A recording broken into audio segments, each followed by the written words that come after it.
Kenny is twisted. He picks me up this morning. The first thing he says to me is, "What's wrong with your neck?" And I'm like, "What?"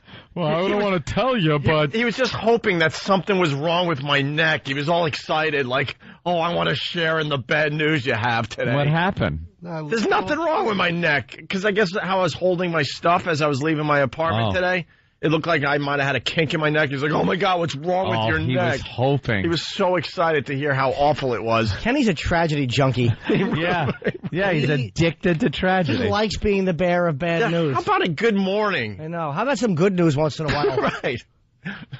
You get none of that out And of then him. on the way, speaking of bad news, on the way to work this morning, we're flying to West Palm Beach this weekend because they're doing the bake sale. We're very excited.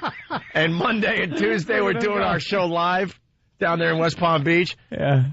So he goes, "What's wrong with your neck?" And then we start driving, and he goes, "Boy, I hope we can fly Friday. It's supposed to rain."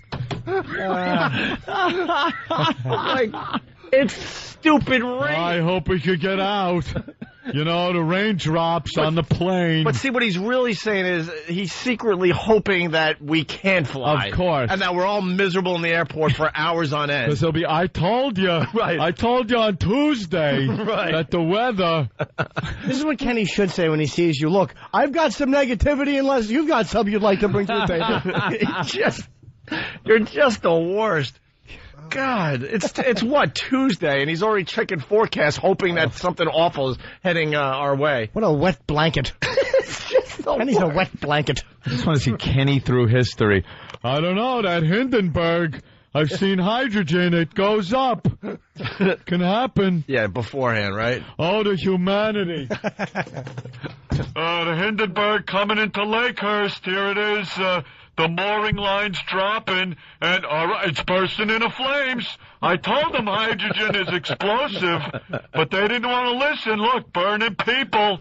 There they are. I'm sure their family's very upset that their charred remains of their loved ones are laying on the ground here in Jersey. I told the Titanic to make a left. Iceberg dead ahead, sir, but you didn't want to listen. I told you to slow the ship down, but you had to set a speed record. Now we're all going to perish in the icy North Atlantic. I told you. I told you. You didn't want to listen. Freaking checking weather 3-4 days in advance. And then it's going to rain like, what was it, the Wright brothers? "Look, America, I don't want to bring bad news, but at 12:51 p.m., President Kennedy died." All excited. Secretly excited that he gets to share this with everybody. Yeah, I told them, put the top up. But they didn't want to listen. It's a nice day. Jackie wanted to show a hat off or something. It's stupid. Now he's dead, people. They're trying to save a few dollars. Houston, they got a problem. I told them. 13, you don't name it. You go right from 12 to 14. It's an unlucky number. And then, of course, when it's something where it's good news, I don't want to read this. Let someone else read it. Oh, it's good. Good, okay. But all of a sudden he goes, the first words, I mean, you know the deal because you do the same thing. By the time Kenny sees me, I've only been awake maybe 15 to 17 minutes.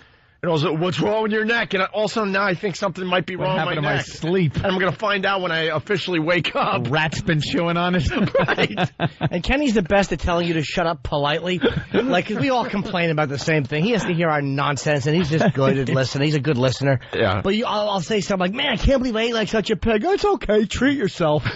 Treat yourself. You deserve it. You worked hard. Gets all excited if you start getting a little roll. He secretly is happy. Just stay away from the trans fats because they'll kill you. I knew a guy. I got a whole list of things that'll kill you if you want to hear it. And by those, he means fats that are male fats dressed in female fats clothing. Not transgendered fats. Oh. What you go and pick up at night. So that was my ride today. Come here, chubby. I'm trying to think if there was anything else. Every morning it's some just bad thing. Weather's going to be bad for our flight to West Palm Beach, and and there's something wrong with my neck that I was unaware of. You do understand planes fly above the clouds? Yeah, I know, but if there's going to be delays, then, you're going to be miserable sitting there. See? Kenny's the only person on a plane. You're going to be miserable. It actually rains on him in the plane. He's the only one. It's weather. I fully expected it. Stewardess, umbrella, please. They could have flown out on the 10 a.m. if someone knew how to do ticketing. Oh, yeah, that one. Yeah, we've heard that one. I'm sitting in the last row of the plane row. Oh, And you purposely... Because the worst one. Because he purposely does that. He's the martyr. No. He is the martyr. The seat doesn't go all the way back. Look, Oh, no, it would. They just wonder, why is there a hole in the wall? I put my head back. I had to... Like Herman Munster flying.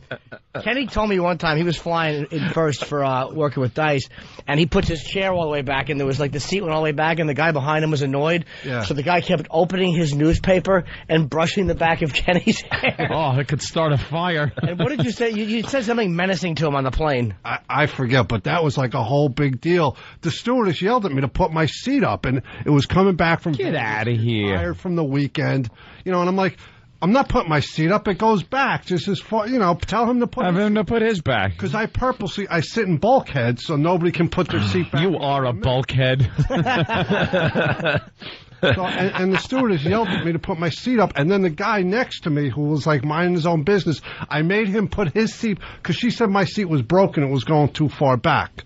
And the guy next to me, who wanted no part of the argument, I made him put his seat back to show that it went back the same length. And then the guy was so annoyed, he just kept kicking my chair and, hit me with the newspaper. What an ass. Stewardess was taking his side. So what finally happened? I just went The plane went down, all perished but me. Didn't you tell the guy to stop touching you? I probably did. All right, way to humiliate me. all right. That's You gotta bring up a fun Something story. menacing. I want to hear really. something menacing. No, kid, this is gentle, Kenny. I don't remember. I have no common sense filter in my brain. All right, Kenny. Went out Thank the you. window like Goldfinger.